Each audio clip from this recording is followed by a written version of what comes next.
Assalamualaikum warahmatullahi wabarakatuh. Selamat berjumpa kembali rekan-rekan mahasiswa peserta mata kuliah pendidikan kewarganegaraan Civic Education. Dalam kesempatan pertemuan pekan ini, kita akan mengkaji materi mengenai pendekatan kajian pendidikan kewarganegaraan. Dan saya berharap Anda semua dalam kondisi sehat walafiat. Dan dalam perjumpaan ini, saya berharap nanti teman-teman mampu menguasai materi mengenai beberapa aspek pendekatan kajian pendidikan kewarganegaraan yang terhimpun baik di dalam materi yang disediakan di Bismart maupun sumber-sumber lain yang saya akan lengkapi dalam pembahasan kesempatan pekan ini. Bicara mengenai pendekatan kajian pendidikan kewarganegaraan, sebenarnya bicara yang meliputi aspek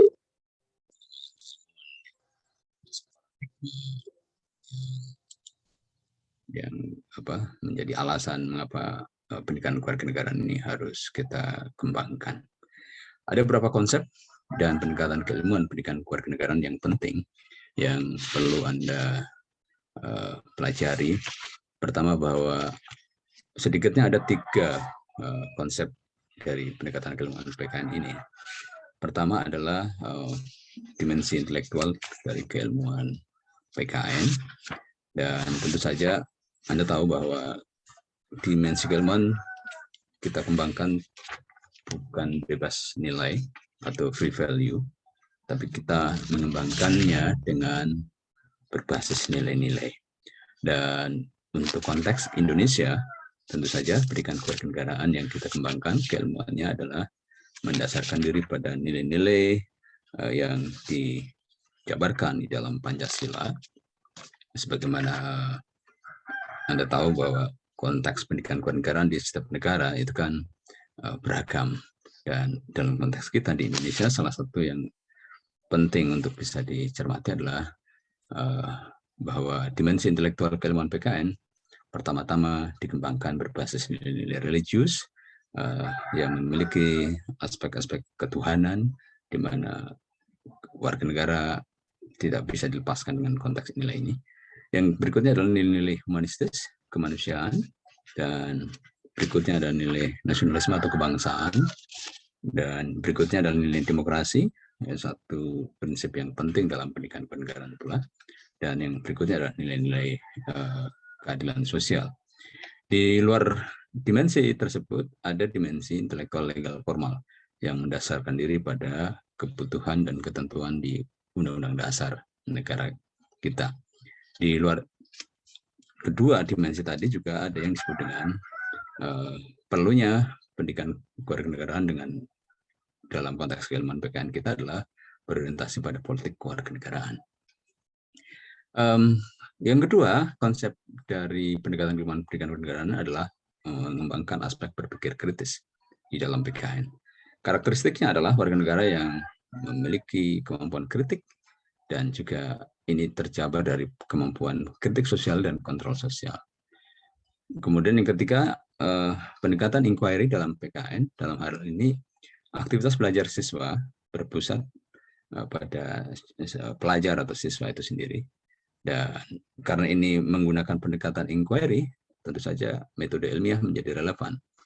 Bentuk-bentuk saintifik menjadi keharusan. Dan bentuk yang bisa dipakai salah satunya adalah dengan pengajaran proyek kewarganegaraan.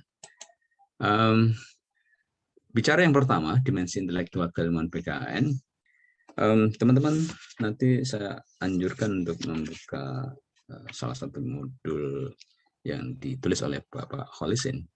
Nanti secara tekstual, kawan-kawan semua bisa membaca masing-masing penjelasan dari bagaimana dimensi intelektual keilmuan PKN yang berbasis nilai-nilai religius, humanistis, nasionalisme, demokrasi, dan keadilan sosial.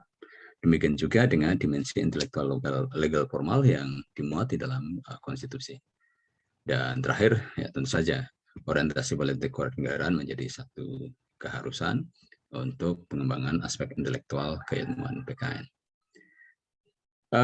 Tadi disebut bahwa karakteristik warga negara yang memiliki kemampuan kritik sebagai satu target atau tujuan dari kompetensi yang dimiliki dari para peserta didik setelah belajar PKN adalah kemampuan berpikir kritis. Bentuk kemampuan kritik bisa dibentuk dalam bentuk kritik sosial maupun kontrol sosial. Kritik sosial diajukan dengan menyampaikan pandangan yang menengarai adanya kesenjangan antara idealitas dan realitas dari satu produk publik, ya, kebijakan publik. Dan kritik sosial juga bisa dilihat dari kenyataan sekitar yang jauh dari parameter ideal yang menjadi tujuan bersama. Dan kontrol sosial ini antara lain misalnya bisa dilakukan dengan pengawasan dari sejumlah pelaksanaan kebijakan publik atau pengawasan terhadap implementasi nilai-nilai moral atau nilai-nilai publik yang berada di sekitar kita. Yang kalau tidak dilakukan kritik maupun tidak dilakukan kontrol sosial, bisa menghambat, bisa merusak, bahkan menghancurkan tatanan kehidupan politik demokratis misalnya. Sebagai contoh, warga negara bisa melakukan kritik sosial melalui berbagai media, misalnya dengan media pers, ya, media massa.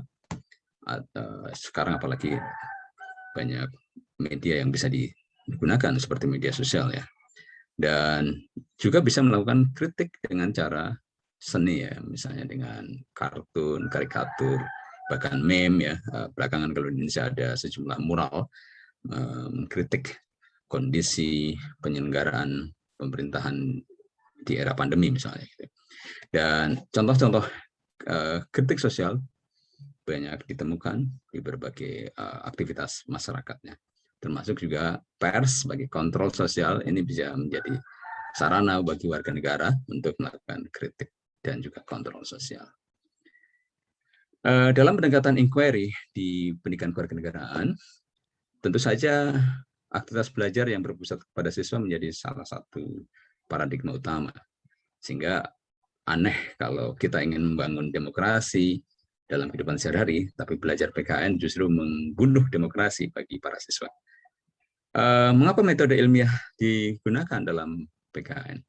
Anda tahu bahwa pendidikan kewarganegaraan itu satu kesatuan antara pengetahuan kewarganegaraan,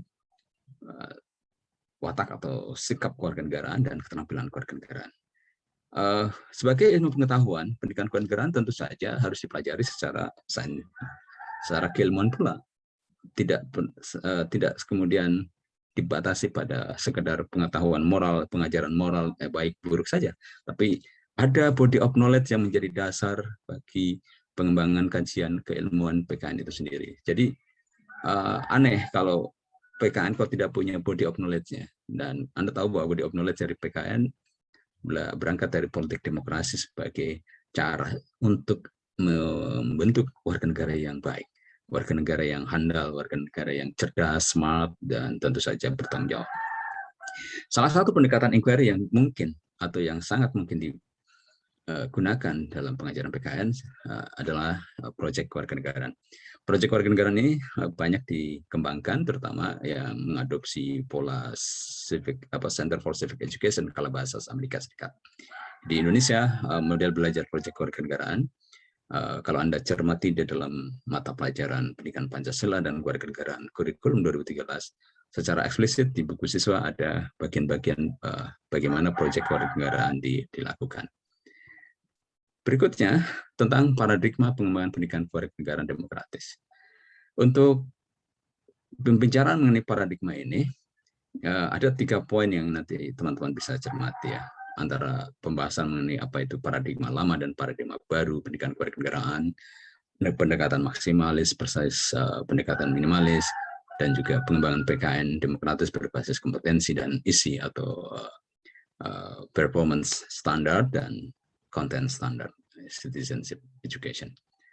Kaitan dengan pendekatan maksimalis dan pendekatan minimalis, saya kira teman-teman masih ingat apa yang saya sudah sampaikan di pertemuan-pertemuan sebelumnya, yang saya pakai dari David Kerr, yang masing-masing berada pada pendulum antara pendekatan minimal dan maksimal. Dan saya masih ingat, saya kira teman-teman, bagaimana para ahli atau pakar seperti Kerr maupun Prin membedakan maksimalis dan minimalis baik secara terminologis maupun dari konten yang dikembangkan dalam pendidikan kewarganegaraan. Dan David Kerr paling tidak ketika menyebut minimalis menunjuk pada satu pendidikan kewarganegaraan yang masih bicara tentang istilah, terminologi, istilah-istilah atau pengertian-pengertian. Tetapi pendekatan maksimal sudah pada aktivitas, pengalaman belajar, aktif di dalam kerangka merasakan bagaimana menjadi warga negara. Ini saya kira poin pokok di dalam penjelasan David Kerr yang beberapa waktu saya sudah sampaikan kepada Anda. Berikutnya adalah bagaimana pendidikan kewarganegaraan dikembangkan berdasarkan kompetensi dan konten ini. Jadi kalau saya rujuk dari berbagai teks yang terutama salah satunya adalah dari John Patrick, bahwa komponen kompetensi civic education ada 3 sebenarnya secara garis besar, tetapi kemudian oleh Patrick dikembangkan menjadi 4. Yang 3 itu civic knowledge, civic skill, dan civic disposition. Tapi oleh Patrick, civic skill dikembangkan antara cognitive skills of democratic citizenship dan participatory skills of democratic citizenship. Jadi pengetahuan kewarganegaraan dan pemerintahan dalam demokrasi, kecakapan kognitif dalam kerangka kewarganegaraan demokratis, dan kecakapan atau keterampilan partisipatori dalam kehidupan kewarganegaraan demokratis. Yang berikutnya adalah kaitan dengan keutamaan atau kewajiban dan watak kewarganegaraan demokratis yang sering dikenal dengan konsep civic disposition. Nah, konten atau isi dari kajian PKN sebenarnya adalah materi atau pengetahuan pendidikan kewarganegaraan. Di berbagai kurikulum berbagai negara, konten ini bervariasi. Kalau Anda baca tulisannya Maria Frin yang sudah saya share di Bismat di awal-awal itu, bahwa paling tidak ada 10 atau berapa materi yang khas dalam pengembangan PKN di berbagai negara, terutama di kawasan Asia Pasifik.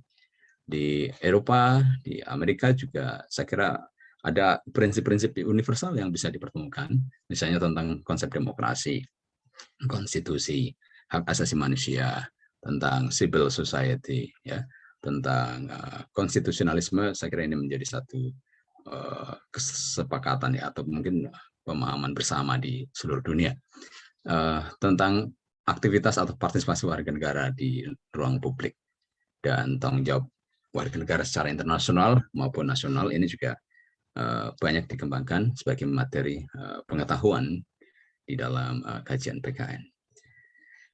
Bicara paradigma, sebenarnya saya masih kurang sreg ya, kurang sepakat ada pembedaan paradigma lama dan baru. Karena biasanya pengamdaian pembagian ini lebih pada peristiwa historis pengembangan kajian di konsep yang lama maupun yang baru. Jadi paradigma sebagai model, sebagai kerangka kerja, ya, framework, atau sebagai pola atau pattern dari sebuah kebijakan pendidikan kewarganegaraan, maka sebenarnya ini sangat dipengaruhi oleh konteks bagaimana keilmuan, bagaimana paradigma pembelajaran, dan juga aktivitas belajar pendidikan kewarganegaraan itu dikembangkan dari masing-masing era atau rezim ya. Kalau di Indonesia seperti itu. Ada paradigma lampau yang cenderung konten standar yang lebih dominan, pembelajarannya bersifat parsial, dan ini tentu saja kalau kita bandingkan ada satu cara yang menarik dari Pak Kholisin ya. Beliau membandingkan antara paradigma lama dengan paradigma baru. Paradigma lama dan baru bisa dilihat dari visinya. Dalam visi paradigma lama lebih menekankan pada state building, di mana negara menjadi sangat penting.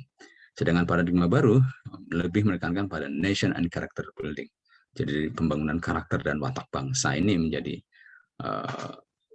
ciri yang membedakan. Di visi yang lama lebih cenderung pada penguatan korporatis negara yang didukung. Sedangkan pada paradigma baru memberdayakan warga negara dan penguatan berkembangnya masyarakat kewargaan atau civil society. Di paradigma lama, misinya lebih pada bagaimana good citizen itu adalah patuh pada rezim, dan mendukung status quo rejim.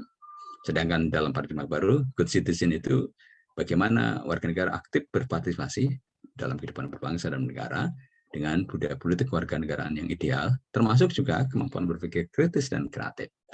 Di era lama di Indonesia terutama ya, substansi materi itu merupakan tafsir tunggal rezim yang berasal dari norma-norma tertentu ya, terutama waktu itu di Indonesia ada kebijakan pendidikan Pancasila melalui pedoman penghayatan dan pengamalan Pancasila P4.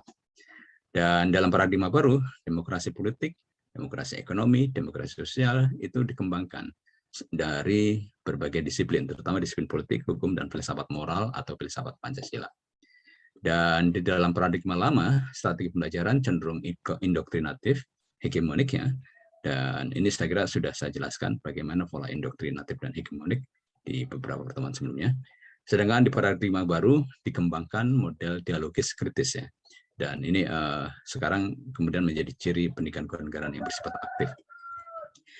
Kinerja atau performance yang ditampilkan di dalam paradigma lama, batang keilmuan atau akar keilmuannya rendah atau tidak jelas. Kemudian rezim sangat kuat menitipkan kepentingannya, rentan terhadap perubahan rezim atau mengikuti selera kepentingan rezim, dan fokus pendidikan kewarganegaraan pada pendidikan politik misalnya tidak tampak. Yang nampak adalah indoktrinasi politik kekuasaan yang dominan. Lalu yang dilihat di paradigma lama adalah bahwa kredibilitas akademik dan fungsinya dari pendidikan kewarganegaraan bagi anak didik atau masyarakat itu relatif rendah. Dan ini nampak dari akar keilmuan yang lemah juga, serta tidak relevannya dengan kebutuhan masyarakat demokratis. Ini saya kira dalam konteks Indonesia sangat-sangat terasa sekali. Dan dalam paradigma baru, ada kesadaran untuk menguatkan akar-akar keilmuan dari pendidikan kewarganegaraan yang bertumpu pada konsep demokrasi politik atau demokrasi ekonomi dan demokrasi sosial yang dijabarkan dari disiplin ilmu politik, hukum, dan filsafat moral. Ya, di paradigma baru relatif independen ya, meskipun ya bagi saya sebenarnya tidak juga independen karena pergantian kurikulum pendidikan kewarganegaraan sangat tergantung dari pergantian rezim atau menteri yang baru. Di samping itu dalam paradigma baru, otonomi keilmuan dan eksistensi yang kuat itu nampak dikedepankan, terutama untuk mempertahankan jati dirinya sebagai pendidikan kewarganegaraan yang baik untuk menghadapi setiap perubahan rezim kekuasaan. Dan di dalam paradigma baru, fokus pendidikan kewarganegaraan yang antara lain pada aspek pendidikan demokrasi, pendidikan hukum, dan pendidikan moral tampak jelas dan kuat body of knowledge-nya. Di samping itu, kredibilitas akademik dan fungsi dari paradigma baru PKN nampak menguat. Di samping akar keilmuannya jelas juga dirasakan sangat fungsional bagi masyarakat ya, terutama untuk kaitan dengan pengembangan demokrasi dan demokratisasi. Dan dalam profesi guru sekarang kalau di Indonesia, kalau bukan lulusan civic education atau pendidikan kewarganegaraan dengan prodi-prodi seperti pendidikan Pancasila dan kewarganegaraan di seluruh Indonesia dan sertifikasi profesi pendidik guru PKN, tentu saja tidak punya otonomi atau punya otoritas ya untuk mengajarkannya. Walaupun mungkin di dalam kasus-kasus tertentu di sekolah-sekolah swasta kadang terjadi guru yang mengajar bukan alumni program studi civic education atau pendidikan Pancasila dan kewarganegaraan. Itu karena situasional saja. Tapi secara umum negara menjamin profesi ini.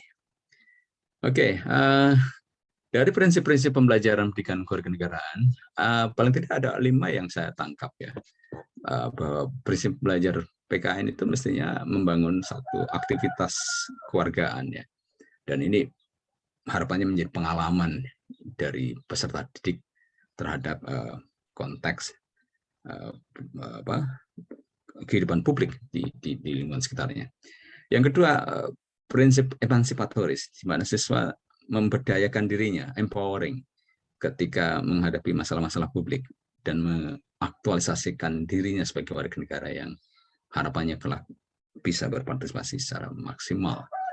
Dan ini tentu saja emansipatoris akan sangat penting untuk bagaimana dia berinteraksi dengan lingkungan, berinteraksi dengan norma, berinteraksi dengan kekuasaan, dan seterusnya. Dan tentu saja akan emansipatoris akan mendukungnya pada peran-peran berikut yang lebih bertanggung jawab dan produktif sebagai warga negara. Prinsip reflektif sebenarnya lebih kepada bagaimana warga negara mampu menjelaskan kondisi yang menjadi masalah publik ya. Jadi reflektif diperlukan sebagai cara untuk membangun kritisisme ya. Jadi seseorang mampu berpikir kritis, saya kira di poin keempat ya. Kalau dia bisa melakukan refleksi yang sangat memadai. Jadi bagaimana Anda bisa berpikir kritis kalau tidak bisa melihat keadaan dengan berpikir mendalam, fundamental ya. Dan partisipatoris ini saya kira penting ya. Jadi salah satu dimensi dari atau tujuan pendidikan kewarganegaraan, kalau Anda masih ingat penjelasan saya bahwa pendidikan kewarganegaraan adalah menyiapkan generasi muda atau warga negara muda kelak menjadi warga negara yang baik, yang bertanggung jawab, memiliki pengalaman belajar yang memadai sebagai warga negara, dan harapannya dia ketika sudah menjadi dewasa akan mampu berpartisipasi secara bertanggung jawab pula, secara efektif. Dan untuk kelima aspek ini ada macam-macam prinsip yang bisa diterapkan. Jadi belajarnya berbasis kompetensi. Ini yang sekarang menjadi sangat populer ya, dan menjadi kecenderungan universal.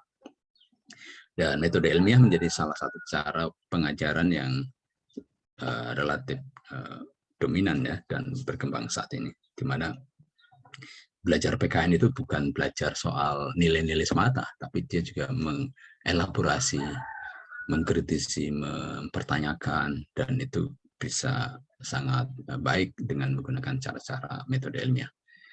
Ya, belajar PKN adalah belajar masalah-masalah publik, kewargaan, dan pemerintahan. Dan tentu saja pendekatannya tidak semata-mata berdiri sendiri. Di beberapa aspek dia perlu integratif, perlu intradisiplin atau multidisiplin, sehingga tematik terpadu menjadi sangat relevan. Aplikatif ya, ini tentu saja bahwa belajar PKN mestinya berguna, dan itu bisa dilakukan dengan pengalaman belajar langsung. Dan idealnya pembelajaran PKN itu ya mengamati, mendeteksi proses belajar yang hasilnya dilakukan dengan penilaian otentik.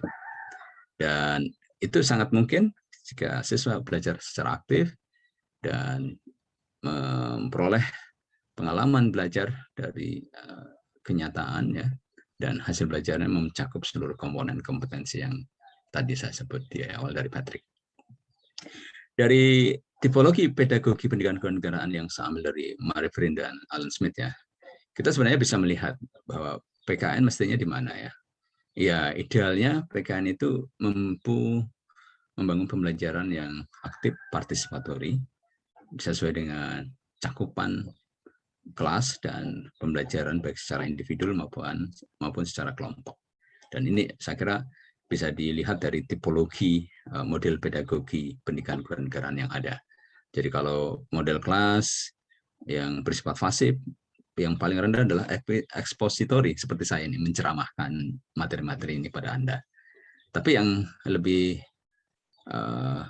moderat, misalnya kaitan dengan membangun kemampuan pengajaran interaktif dan critical thinking. Ini sebenarnya kan critical thinking lebih pada aktivitas yang tidak butuh banyak gerak ya, seperti misalnya dengan simulasi atau role play ya. Pasti ini kan ada aktivitas untuk melakukan belajar partisipasi aktif ya. Walaupun critical thinking juga perlu kemampuan aktif ya untuk menggunakan rasionalitas seseorang. Dan dalam konteks sekolah ada kerja lapangan, berkelompok atau perkumpulan yang bisa dipakai untuk mengalami belajar sebagai warga negara. Dan di sekolah juga ada perayaan atau aktivitas seperti pemilihan raya atau pemilihan umum untuk pengurus sekolah, OSIS ya, organisasi siswa, dan seterusnya. Atau ada aktivitas sekolah yang menjadi cara untuk melatih pengalaman kewarganegaraan yang konkret bagi siswa. Oke, dalam sesi berikutnya kita juga melihat bagaimana tradisi-tradisi pendidikan kewarganegaraan sebagai bentuk karakter warga negara. Dalam konsepsinya Barth, Sermis, dan Barr, itu beliau bertiga mengenalkan ada 3 tradisi pengajaran ilmu sosial, terutama dalam konteks Amerika Serikat ya. Yang pertama adalah model transmisi kewarganegaraan, yang kedua adalah model disiplin ilmu sosial, dan yang ketiga adalah model inquiry reflektif. Dalam model yang pertama, ini sebenarnya lebih pada pengajaran kewarganegaraan yang bersifat ekspositori sebenarnya, bagaimana siswa atau peserta didik menguasai sejumlah pengetahuan kewarganegaraan yang penting untuk menjadi bekal mereka hidup sebagai warga negara. Dan model yang kedua, tradisi pengajaran ilmu sosial yang dikenali dalam konteks kita adalah model disiplin ilmu sosial. Jadi pengajaran kewarganegaraan seperti dalam kajian pengetahuan yang umum dikenali dalam tradisi-tradisi pengetahuan ilmu sosial. Sedangkan yang ketiga, inquiry reflektif. Ini banyak kaitannya dengan bagaimana pengajaran kewarganegaraan dengan menggunakan metode ilmiah yang lazim dikembangkan terutama di dalam proses keilmuan. Jadi dalam inquiry reflective inquiry ini jadi banyak langkah-langkah pemecahan masalah secara ilmiah. Jadi mulai dari misalnya mengidentifikasi masalah, kemudian mengajukan hipotesis, mengumpulkan dan mengorganisasi data atau bukti-bukti secara empirik, kemudian menilai, menganalisis, dan menafsirkan data-data tadi, dan kemudian membuat satu konklusi atau kesimpulan atau satu pembuktian yang digeneralisasi dengan menguji hipotesis yang sudah diajukan. Jadi ini saya kira satu tradisi yang penting dan menarik, bagaimana tradisi pengajaran PKN pun idealnya tidak hanya di level transmisi atau kajian keilmuan secara ilmiah semata-mata, tapi idealnya bahwa tradisi pengajaran PKN itu untuk membentuk karakter warga negara sampai pada tahap inquiry reflektif, di mana ada proses keilmuan, pengalaman belajar yang dilakukan dengan langkah-langkah yang ilmiah pula.